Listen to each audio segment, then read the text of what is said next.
We are living in the age of the answer, the age of the perfect solution delivered in nanoseconds. We have built machines that can write, compose, design, and calculate at a scale that dwarfs human history. The goal has always been clear: full autonomy. A world so efficient, so optimized, that human error becomes a relic of the past, a seamless, frictionless existence guided by flawless logic. We are racing towards a future where our machines need nothing from us. But in our rush to build a world without human flaws, what if we are accidentally discovering what makes us truly irreplaceable? The first sign was a quiet one, a feeling.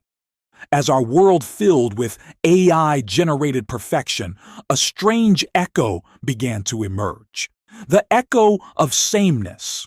Art that was technically brilliant, but didn't make you feel.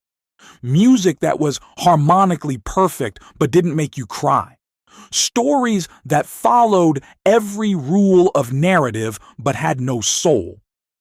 We had seen this before. The rise of mass production made handcrafted goods a luxury. The rise of industrial farming made the organic label a mark of quality. In every era, as we perfect the artificial, we instinctively seek the real. And now, we are seeing the rise of a new luxury, a new mark of value. Not handcrafted or organic, but simply human-made. Consider the story of Alara, a musician in a world where AI could compose 1,000 symphonies before breakfast. The competition was judged by the Oracle, an AI that analyzed music based on complexity, harmonic structure, and predictive emotional resonance. The Oracle analyzed Alara's song. It was simpler than the others. It had an error, a deviation from the expected pattern. According to the data, it should have scored lower. But it won. Why? Because the glitch, the moment her finger slipped, the brief flicker of vulnerability in her eyes was a signal. It was a signal of authenticity. It was the crack that let the light in. It was proof that a real, imperfect human was on the other side, sharing a piece of their soul. The AI could recognize harmony, but it couldn't recognize a story. It could process data, but it couldn't feel a scar. And so, the great paradox began to unfold. The more we outsourced our thinking to AI, the more valuable our feeling became.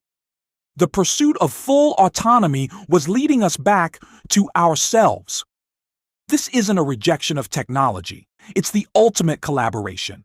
AI handles the 99%, the data, the patterns, the heavy lifting. It becomes the most powerful tool ever created. It clears the noise. But the human handles the 1%, the final decision, the ethical judgment, the creative leap, the act of empathy, the understanding of context. We are moving from human in the loop as a safety measure to human in the loop as the entire point. AI can give you the right answer, but a human can ask the right question. We are at a crossroads. We can continue down the path of pure automation, creating a world that is efficient but empty, or we can choose a different path. A path where we use AI not to replace our intelligence, but to amplify our humanity. A future where human-made is the highest praise. Where our flaws are not bugs, but features. Where our vulnerability is not a weakness, but the very source of our connection. The ultimate purpose of artificial intelligence may not be to create a perfect world. It may be to remind us that we don't want one. If this idea resonated with you, please hit that like button and subscribe for more deep dives into the future of humanity and technology. Thank you for watching.